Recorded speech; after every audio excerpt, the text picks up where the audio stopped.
The road to the atomic age, science, war, and the birth of the Manhattan Project in the late 1930s, the world was already on the edge of catastrophe. Adolf Hitler's Germany was expanding rapidly across Europe, and Japan had been waging war in Asia since 1937. Beneath the political and military struggles, however, a quieter but equally world-changing revolution was taking place in the laboratories of Europe and America. In 1938, two German scientists, Otto Hahn and Fritz Strassmann, made a discovery that would alter human history. They successfully split the nucleus of a uranium atom through a process called nuclear fission. This breakthrough meant that, in theory, it was possible to unleash an enormous amount of energy from a very small amount of matter.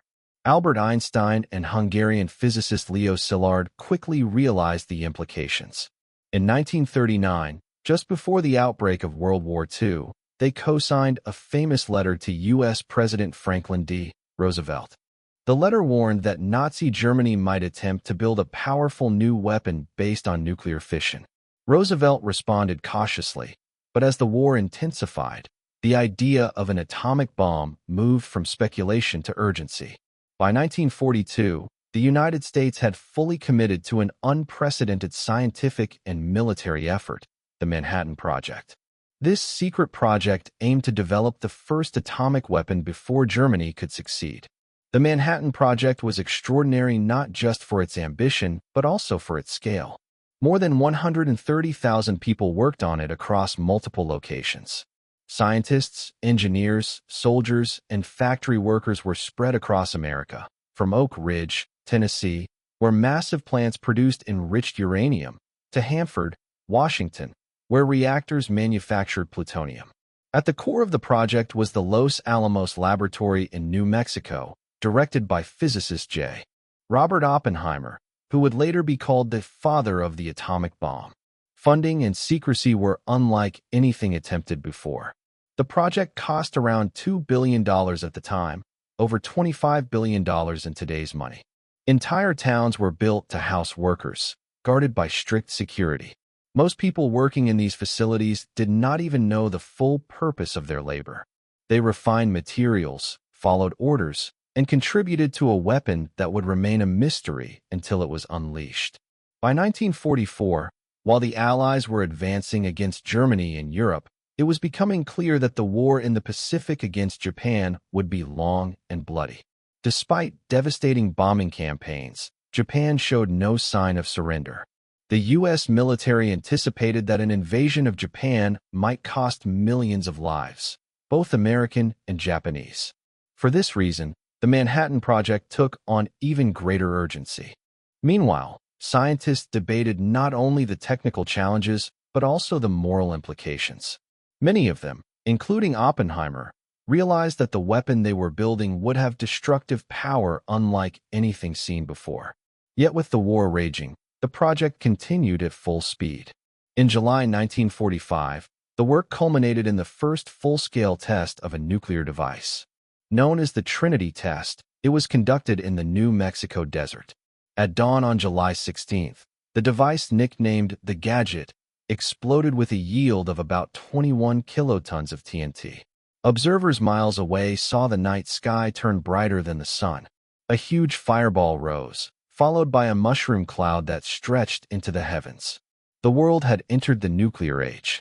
President Harry S. Truman, attending the Potsdam Conference in Germany at the time, received news of the successful test. The atomic bomb was no longer a theory, it was a usable weapon. Suddenly, the war against Japan had a potential endgame far different from the costly invasion that military planners feared. But this raised a pressing question. Should the bomb be used, and if so, how? This debate, scientific achievement versus human cost, would soon become central to one of the most consequential decisions in history. The successful detonation of the Trinity device in July 1945 instantly transformed the dynamics of the Second World War. President Harry Truman, who had only recently taken office after Franklin Roosevelt's death in April, now held in his hands a weapon capable of ending the conflict in the Pacific. The timing could not have been more critical.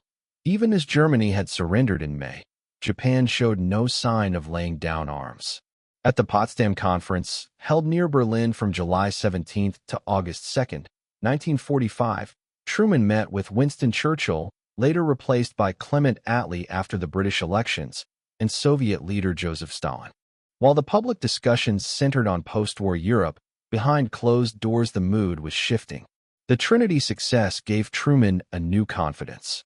On July 24, he informed Stalin, in deliberately vague terms, that the United States had developed a weapon of unusual destructive force.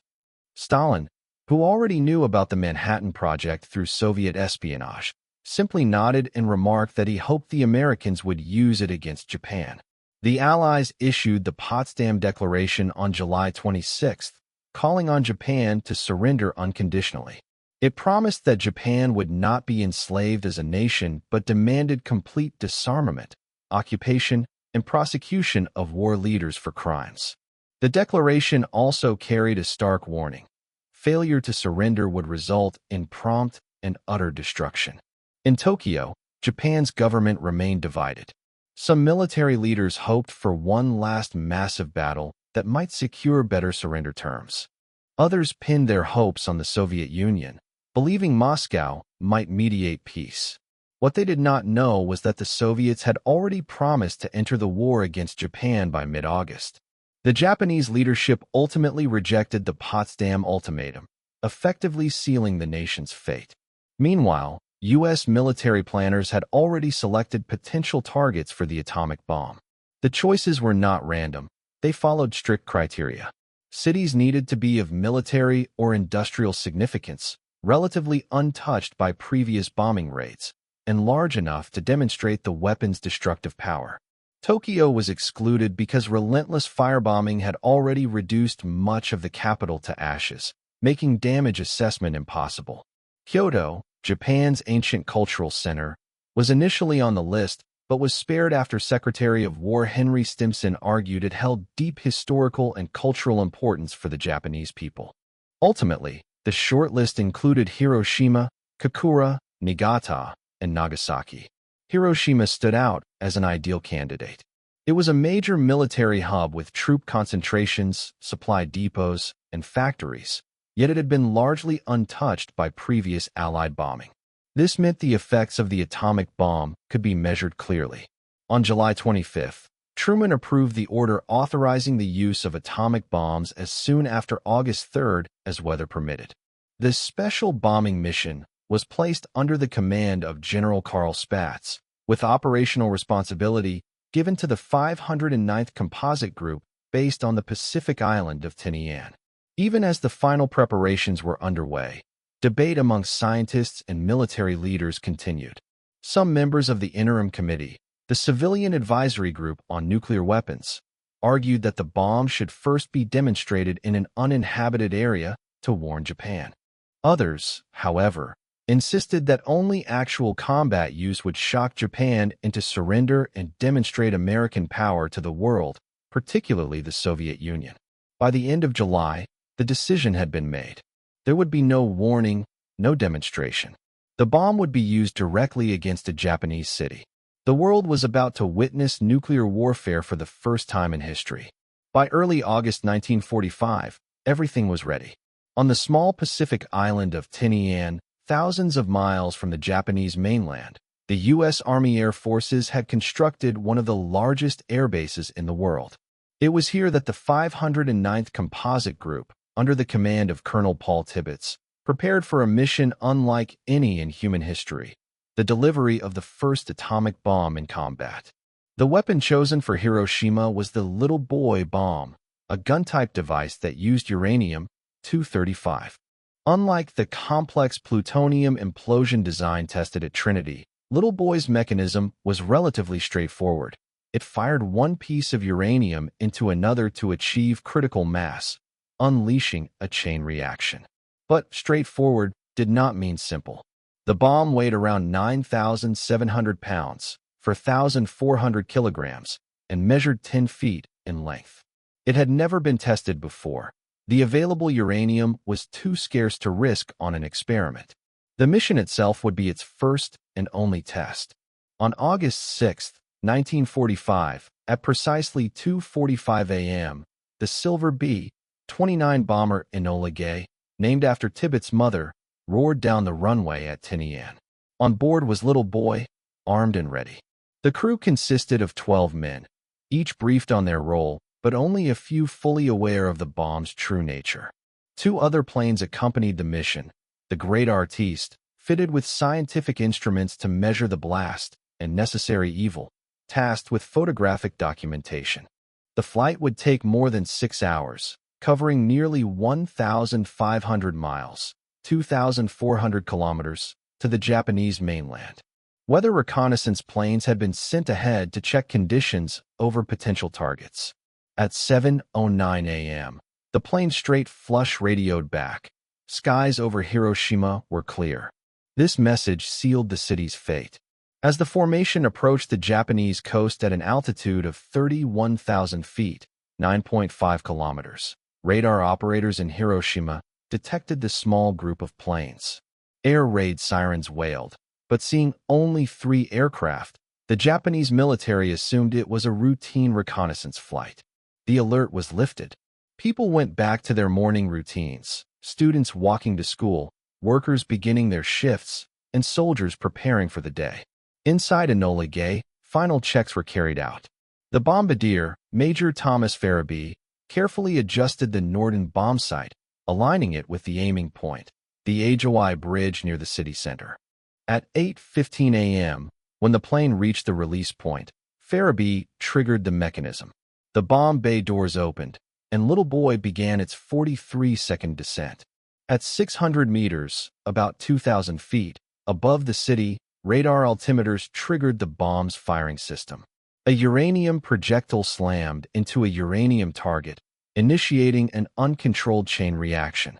In less than a microsecond, the first atomic bomb used in war detonated. A blinding flash brighter than the sun lit the sky, followed by an immense fireball. Temperatures at the core reached an estimated 4,000 degrees Celsius, 7,200 degrees Fahrenheit, hotter than the surface of the sun. The blast released energy equivalent to about 15 kilotons of TNT. The immediate destruction was beyond comprehension. Within 1 kilometer of ground zero, nearly everything was vaporized. Reinforced concrete buildings collapsed, wooden homes were obliterated, and tens of thousands of people died instantly. At greater distances, windows shattered, fires ignited, and radiation silently spread through the city. Out of Hiroshima's population of approximately 350,000, an estimated 70,000 to 80,000 people were killed in the first instant. In the hours and days that followed, the number would rise sharply as fires raged and the wounded succumbed to burns and radiation. Above the devastation, Enola Gay banked sharply to escape the shockwave. Crew members looking back described a boiling mushroom cloud rising tens of thousands of feet into the air. Colonel Tibbets later recalled, "It was hard to believe what we saw. It was just a tremendous cloud boiling up, mushrooming, terrible and incredibly impressive. The world had just witnessed the dawn of nuclear warfare." When the atomic bomb exploded over Hiroshima at 8:15 a.m. on August 6, 1945, the city was transformed in an instant from a bustling urban center into a scene of unimaginable devastation. In the blinding flash, tens of thousands of lives were extinguished. But for those who survived the initial blast, the nightmare was only beginning. The effects of the explosion radiated outward in multiple destructive waves. Within a radius of about 1 kilometer, 0.6 miles, of the hypocenter, nearly every building was destroyed. Reinforced concrete structures collapsed, steel girders bent like paper, and entire neighborhoods were flattened. The wooden homes common in Japan at the time burst into flames almost instantly. The thermal radiation was so intense that people who had been walking outdoors left behind eerie imprints, known as nuclear shadows, where their bodies had shielded the stone or concrete beneath them. On steps, pavements, and walls across Hiroshima, these ghostly outlines silently testified to the violence of the moment. Further out, up to 4.5 kilometers, 2.8 miles, from the center, Windows shattered, and people were injured by flying glass. Thousands who had paused to look out their windows after the flash were blinded or badly cut by the incoming shockwave seconds later. Fires ignited everywhere, merging into a massive firestorm that consumed the city for hours. Survivors described a roaring wall of flame that advanced across Hiroshima, fueled by collapsing buildings and wooden debris. In the immediate aftermath, survivors, later known as hibakusha, meaning bomb-affected people, struggled to comprehend what had happened. Many were badly burned, their skin hanging in strips. Others staggered through the ruins covered in ash, calling out for water. The injured filled the streets, bridges, and riverbanks, desperate for relief. Doctors and nurses who might have treated them were themselves killed or injured, and hospitals had been destroyed in the blast. Radiation, the invisible killer, added another layer of suffering. Within hours, people who seemed uninjured began to feel weak, nauseated, and feverish. Hair loss, bleeding, and death followed in the days and weeks ahead as acute radiation sickness took hold. This was a phenomenon few understood at the time, making the horror even more confusing and terrifying. The city's infrastructure had been annihilated. Communications were severed, transportation halted, and rescue operations crippled. Those who tried to leave Hiroshima faced scenes of devastation stretching for miles. Rail lines were twisted, roads blocked, and bridges destroyed. Survivors often turned to the rivers, both to escape the fires and to soothe their burns, only to die in the water from exhaustion or injuries. By nightfall, Hiroshima was a sea of fire and smoke. The once vibrant city had become a silent, smoldering wasteland. Of its population of approximately 350,000, at least 70,000 to 80,000 had died instantly, and tens of thousands more would die in the following weeks. Entire families had vanished, their homes reduced to rubble or flame. For those who survived, the memory of that day would remain seared into their lives forever. Eyewitnesses described not only the horror of the destruction, but also the haunting silence that followed. One survivor recalled, "The whole city was burning. People were crying, calling for their loved ones. The smell of burnt flesh filled the air. And yet, there was only silence from the city itself, as if time had stopped." The atomic bomb had revealed its true power. It was not merely a weapon of war. It was a force capable of erasing an entire city and condemning generations to suffering. Yet even after Hiroshima's destruction, Japan's leaders did not immediately surrender. The stage was now set for another tragedy, one that would strike just 3 days later. Even as Hiroshima smoldered, the United States prepared for a second strike. The decision had already been made before August 6th. If Japan did not immediately surrender, another atomic bomb would be dropped. The target date was set for August 9th, 1945. The weapon chosen was the Fat Man bomb, a far more complex design than Little Boy. Instead of uranium, it used plutonium-239, produced in nuclear reactors at Hanford, Washington. The plutonium device could not use the simpler gun-type method because spontaneous fission would trigger a premature reaction. Instead, Fat Man relied on an implosion system. A sphere of plutonium was surrounded by high explosives that detonated simultaneously, compressing the core to supercritical density and initiating a chain reaction. This design had been tested at the Trinity site weeks earlier, making Fat Man the only atomic weapon ever tested before use in combat. Its yield was estimated at 21 kilotons, more powerful than Little Boy. The bomb itself was larger and heavier, weighing around 10,300 pounds, 4,670 kilograms, and measuring over 10 feet long with a wide, round casing. The mission was assigned to a B-29 superfortress named Boxcar, piloted by Major Charles Sweeney. The plan called for Kokura, a city in northern Kyushu with major military industries, to be the primary target. Nagasaki, a port city with shipyards, munitions factories, and a strategic naval base, was designated as the secondary target. On the morning of August 9th, the strike force took off from Tinian. 6 aircraft were involved, Boxcar carrying the bomb, the great artiste with scientific instruments, big stink for photographic documentation, and several weather and support planes. But almost immediately, the mission ran into trouble. A faulty fuel transfer pump left hundreds of gallons unusable, reducing Boxcar's range. Coordination also faltered. The photo plane failed to meet the group at the planned rendezvous point, delaying the mission further. Arriving over Kokura around 10:30 a.m., the crew faced a critical problem. The city was obscured by clouds and thick smoke. Workers at the nearby Yada steelworks had set large fires to create a smoke screen, a desperate defense against air raids. For nearly an hour, Sweeney attempted 3 bombing runs, but Bombardier Captain Kermit Behan could not obtain a clear visual of the target. Anti-aircraft fire and increasing fighter activity added to the danger. Fuel was running dangerously low, and the crew faced an impossible choice: risk returning with a live atomic bomb on board, or divert to the secondary target. At 10:45 a.m., Sweeney made the decision to head for Nagasaki. As the plane approached, Nagasaki too was partly covered in clouds. The crew prepared to bomb by radar, but then, at 11:01 a.m., a small break in the clouds appeared. Behan shouted, "I've got it," and released the bomb.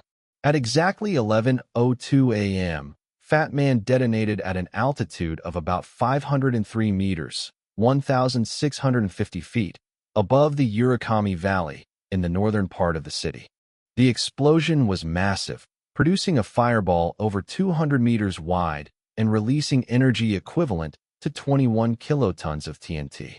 The topography of Nagasaki, hills and valleys, confined some of the blast, but the destruction was still catastrophic. Within a radius of nearly 1 kilometer, buildings were obliterated. Fires spread rapidly through wooden homes, and tens of thousands were killed instantly. By the end of 1945, an estimated 60,000 to 80,000 people in Nagasaki had perished, either instantly or from burns, injuries, and radiation sickness in the weeks that followed. Though slightly fewer than Hiroshima's toll due to the terrain and the bomb's detonation point, the suffering was no less profound. Survivors faced the same horrors: burns, radiation illness, and the near-total collapse of their city. The failed attempt at Kokura gave rise to a new expression in Japan: Kokura's luck, the idea of narrowly escaping destruction without ever realizing it. But for Nagasaki, there was no such fortune. The second atomic bombing left no doubt. Japan faced annihilation. And yet, in Tokyo, leaders still debated whether to fight on or surrender. The destruction of Hiroshima on August 6 had shocked the Japanese leadership, but even then, many in Tokyo were unwilling to accept unconditional surrender. They hoped that the catastrophe was a one-time event, perhaps an experimental weapon that the United States could not reproduce quickly. For 3 crucial days, Japan hesitated, weighing whether to continue fighting or to seek terms that might preserve the emperor's authority and avoid occupation. That hesitation proved costly.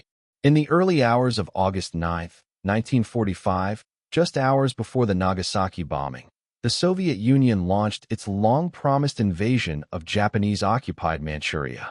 At midnight on August 8, the Soviet declaration of war had been delivered, and soon after, more than 1.5 million Soviet troops poured across the border in a massive offensive.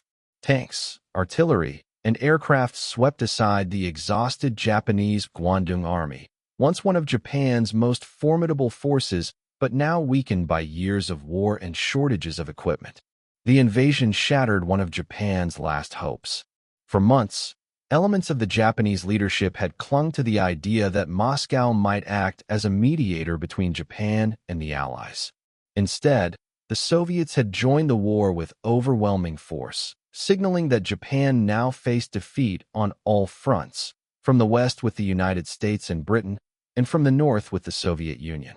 Meanwhile, news of the second atomic bombing of Nagasaki reached Tokyo on the same day. 2 cities had been obliterated within the span of 3 days. The psychological impact was immense. Japan's leaders now confronted a grim reality. Their cities could be annihilated one by one, while the Soviets closed in on their mainland possessions. The Japanese cabinet met in emergency sessions. Yet even then, sharp divisions remained. The Supreme Council for the Direction of the War, known as the Big Six, was split evenly. Some insisted on fighting on, demanding conditions such as the preservation of the emperor's sovereignty, no Allied occupation, and self-disarmament. Others argued that continued resistance would only bring further destruction and suffering. Prime Minister Kantaro Suzuki and Foreign Minister Shigenori Togo leaned toward surrender, recognizing that Japan had no path to victory. But the military leaders were reluctant to accept the Allies' demand for unconditional surrender, fearing humiliation and the dismantling of Japan's institutions. Amid this deadlock, Emperor Hirohito played an unprecedented role. Traditionally seen as a distant, almost divine figure, he now became directly involved in political decision-making. Hirohito urged his ministers to accept the Potsdam terms, emphasizing the need to end the war to save the Japanese people from further catastrophe. On August 10th, Japan sent a message to the Allies expressing willingness to surrender, but with one condition: the preservation of the emperor's position.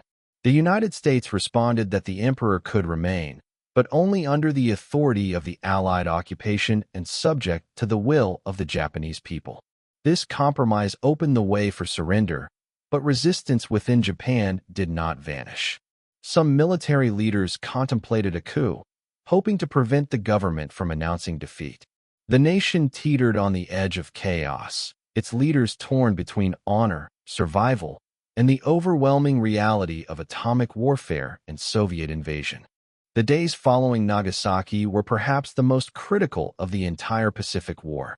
Japan's decision would determine not only its own fate, but also the shape of the post-war world. By August 12, 1945, Japan stood on the brink. Hiroshima had been annihilated, Nagasaki reduced to ruins, and the Soviet Union's invasion of Manchuria was crushing Japan's last major army on the Asian continent. Yet within Tokyo, fierce debates raged on. Many military leaders still refused to accept the idea of surrender, believing it dishonorable to yield unconditionally. Others argued that prolonging the war would only bring further catastrophe and possibly the complete destruction of the nation. The deadlock was broken only by the personal intervention of Emperor Hirohito. For centuries, Japanese emperors had been treated as near-divine figures, distant from the political struggles of the day. But now Hirohito did what no emperor had ever done before. He stepped directly into the heart of government decision-making. In a rare imperial conference, he declared that Japan must accept the terms of the Potsdam Declaration. His reasoning was not based on military defeat alone, but on a sense of duty to protect the Japanese people from further suffering. On August 14th, the emperor recorded a radio broadcast, the first time the Japanese public would ever hear his voice. Speaking in formal, archaic Japanese, Hirohito told his people that the war had developed not necessarily to Japan's advantage, and that the enemy had begun to use a new and most cruel bomb, the power of which to do damage is indeed incalculable. He explained that continuing the war would only bring about the total extinction of human civilization. The decision to surrender, he said, was made to pave the way for a grand peace for all generations to come. The recording was carefully hidden to prevent sabotage. Indeed, on the night of August 14th, a group of radical officers attempted a coup, an event later known as the Kyujo Incident. Their aim was to seize the imperial palace, prevent the broadcast from airing, and continue the war. Loyal troops, however, foiled the plot, and the recording was safely delivered to the radio station. At noon on August 15th, 1945, millions of Japanese gathered around radios in homes, shops, and public squares to listen. For many, the archaic phrasing was difficult to understand, but the message was clear: the emperor had ordered surrender. Across the nation, a mixture of emotions erupted: grief, shock, anger, but also relief that the years of war were finally over. For the Allies, the day became known as VJ Day, Victory Over Japan Day. Celebrations broke out across the United States, Britain, Australia, and other Allied nations. In New York's Times Square, crowds filled the streets, and in one iconic moment captured on film, a sailor kissed a nurse in celebration of the war's end. Yet amid the celebrations, the scale of Japan's tragedy was undeniable. Between Hiroshima and Nagasaki, well over 200,000 people had perished by the end of 1945, and countless more would die in the months and years to come from radiation sickness and related illnesses. Cities lay in ruins, millions were homeless, and the once mighty Japanese empire was now defeated and occupied. For the Japanese people, the emperor's decision marked both an end and a beginning. It ended a devastating war, but it also ushered in a new era, an occupation led by the United States, sweeping political reforms, and the permanent shadow of the atomic bomb. Although Emperor Hirohito's radio broadcast on August 15th signaled Japan's surrender, the formal process took a few more weeks. The Allies required an official signing of the surrender documents, which would serve as the final legal end to World War II. Preparations began immediately for a dramatic ceremony that would symbolize not only Japan's defeat, but also the triumph of the Allied powers. On September 2, 1945, the ceremony took place aboard the battleship USS Missouri, anchored in Tokyo Bay. The choice of ship was deliberate. The Missouri represented American naval power, and its decks provided a grand stage for the world to witness the end of the war. The event was carefully orchestrated, with delegations from multiple Allied nations present, including the United States, Britain, China, the Soviet Union, Australia, Canada, France, New Zealand, and the Netherlands. At exactly 9:02 a.m., Japanese representatives boarded the vessel. Leading the delegation was Foreign Minister Mamoru Shigemitsu, who walked with a cane due to an old war injury. Alongside him was General Yoshijiro Yamizu, representing the Imperial General Headquarters. The atmosphere was somber. Both men understood they were there to formally surrender their nation on behalf of Emperor Hirohito. The ceremony itself was brief but deeply symbolic. General Douglas MacArthur, appointed Supreme Commander for the Allied powers, presided. In his opening remarks, he declared, "It is my earnest hope, indeed the hope of all mankind, that from this solemn occasion a better world shall emerge out of the blood and carnage of the past." The Japanese delegation then signed the instrument of surrender, followed by representatives of each Allied power in turn. U.S. Admiral Chester Nimitz signed on behalf of the United States, while General Su Yongchang signed for China, and others followed. The entire process lasted barely 30 minutes. Yet it marked the official conclusion of a war that had lasted 6 years, cost tens of millions of lives, and reshaped the global order. For the Japanese, surrender was only the beginning of a new and uncertain chapter. Under the Allied occupation, led by MacArthur, sweeping reforms were introduced. The Japanese military was disbanded, weapons collected, and soldiers sent home. War crimes trials began, with key figures like former Prime Minister Hideki Tojo tried in Tokyo for their roles in launching and sustaining the conflict. At the same time, efforts were made to rebuild Japan's devastated cities and economy. The Allies introduced land reforms, democratized political institutions, and encouraged freedom of speech and press. In 1947, Japan adopted a new constitution, which included Article 9, a renunciation of war and the maintenance of only minimal self-defense forces. This constitution, drafted under Allied supervision, remains in place to this day. Life for ordinary Japanese people during the early occupation was extremely difficult. Food shortages were widespread, cities lay in ruins, and millions of soldiers and civilians were returning from overseas territories. But there was also a cautious sense of hope. Many welcomed the reforms that promised democracy, women's suffrage, and economic modernization. Meanwhile, Hiroshima and Nagasaki became symbols of both devastation and resilience. Survivors struggled with radiation illness, disfigurement, and trauma, but they also began to rebuild. Schools reopened, homes were constructed among the ruins, and communities slowly re-emerged. The suffering of the Hibakusha would become a central part of Japan's post-war identity, serving as a constant reminder of the human cost of nuclear war. The formal surrender on the USS Missouri closed one of history's darkest chapters. Yet it also opened a new era, one in which the world, for the first time, had to live with the knowledge that humanity possessed the means to destroy itself completely. The atomic bombings of Hiroshima and Nagasaki did not end with the mushroom clouds. For the survivors, the hibakusha, the true ordeal began only after the firestorms died out. The destruction of infrastructure meant that food, clean water, and medical care were almost non-existent. Injured civilians lay in the ruins with burns, bleeding wounds, and broken bones, but doctors, hospitals, and medicines were themselves destroyed by the blast. In the days following the bombings, a mysterious sickness began to appear. People who had seemed uninjured at first suddenly collapsed. They suffered nausea, vomiting, high fevers, bleeding gums, and hair loss. Many died within days or weeks. At the time, Japanese doctors did not understand the cause. Only later did scientists recognize these symptoms as acute radiation sickness, the result of exposure to massive doses of ionizing radiation from the atomic blasts. Long-term effects proved equally devastating. Survivors developed higher rates of cancers, particularly leukemia, thyroid cancer, and breast cancer. Children who were in their mother's wombs at the time of the blasts often suffered birth defects, developmental delays, and increased health problems. Many hibakusha carried deep scars, both physical and psychological, living with severe disfigurements from burns or keloid scars that marked their bodies permanently. Beyond physical suffering, survivors endured social stigma.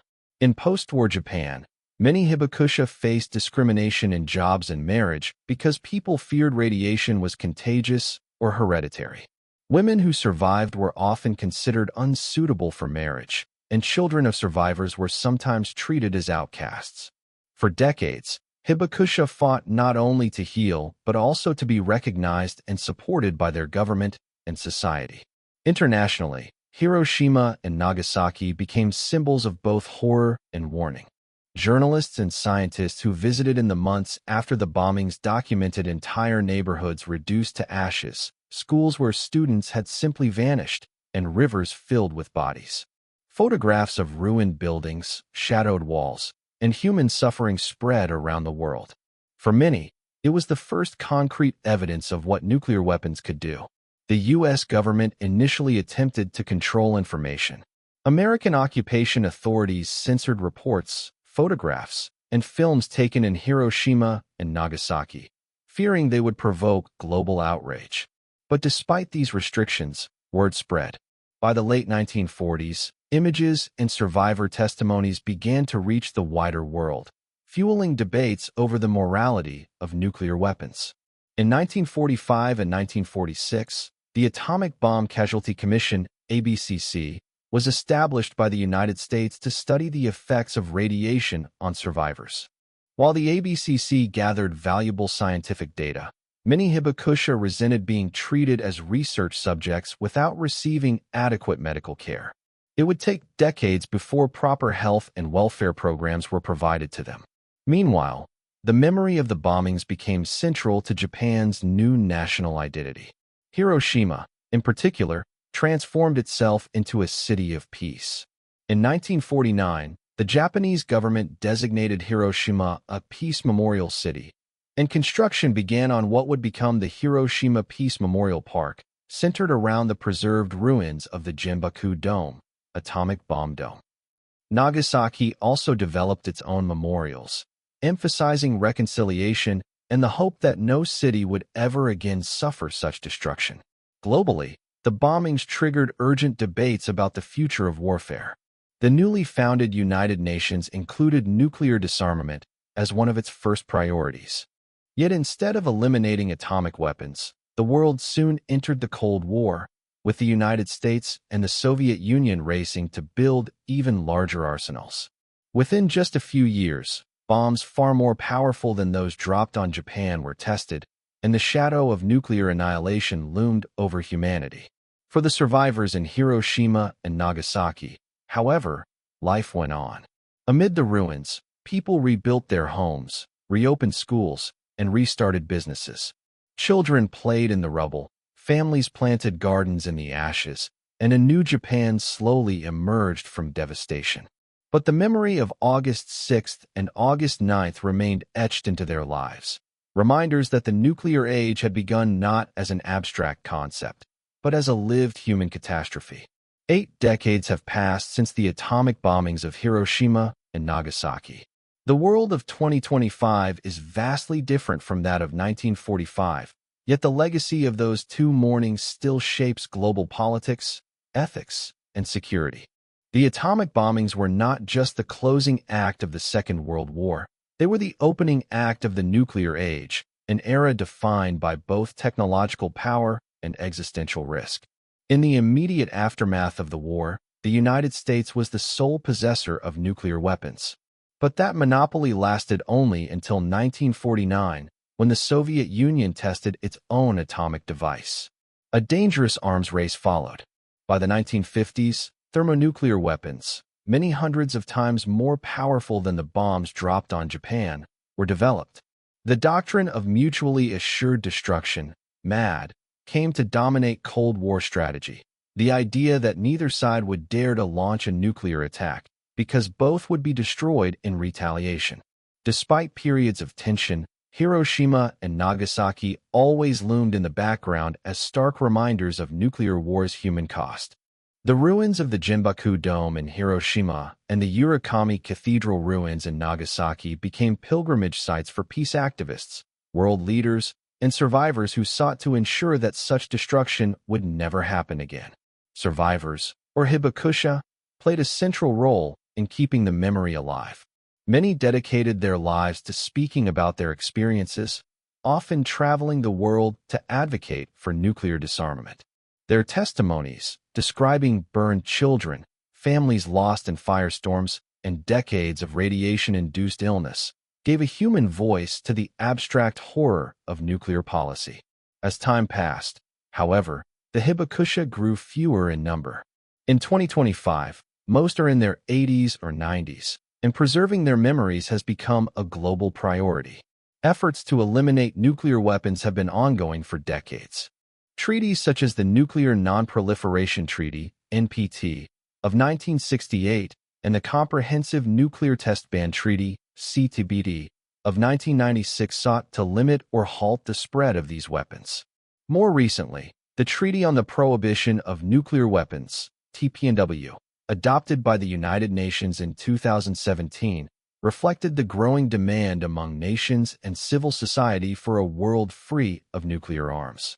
Yet major nuclear powers, including the United States, Russia, and China, have not joined, leaving the vision of total disarmament still unfulfilled. Meanwhile, the global nuclear arsenal remains vast. As of 2025, an estimated 12,000 nuclear warheads still exist worldwide, many on high alert. Regional tensions, whether on the Korean Peninsula, in South Asia, or in Eastern Europe, continue to remind humanity that the risk of nuclear conflict has not disappeared. Hiroshima and Nagasaki serve not only as history, but also as warnings about the fragility of peace in a nuclear-armed world. In Japan, the bombings remain deeply woven into national identity. Each year, ceremonies in Hiroshima on August 6th and in Nagasaki on August 9th draw global attention. Bells ring, survivors speak, and paper lanterns are floated on rivers to honor the dead. World leaders often attend, paying tribute while reaffirming commitments to peace. These events are not just memorials. They are moral reminders that the lessons of 1945 cannot be forgotten. For younger generations worldwide, Hiroshima and Nagasaki symbolize both the destructive potential of science and the urgent responsibility of humanity to control it. The cities, once annihilated, now stand as thriving urban centers of industry, culture, and education. Yet at their heart lie peace parks, museums, and memorials that ensure visitors confront the reality of nuclear devastation. 80 years later, the bombings of Hiroshima and Nagasaki remain singular in human history, the only times nuclear weapons have been used in war. They remind us that progress and destruction often walk hand in hand, and that the survival of civilization depends on choices made by nations and individuals. As one Hibakusha once said, "I lost my family, my friends, my city, but I speak so that no one, anywhere, will ever have to experience what we did. Hiroshima must be the last." The hope endures that those words will hold true, that Hiroshima and Nagasaki will forever remain the first, the last, and the only cities ever destroyed by nuclear weapons.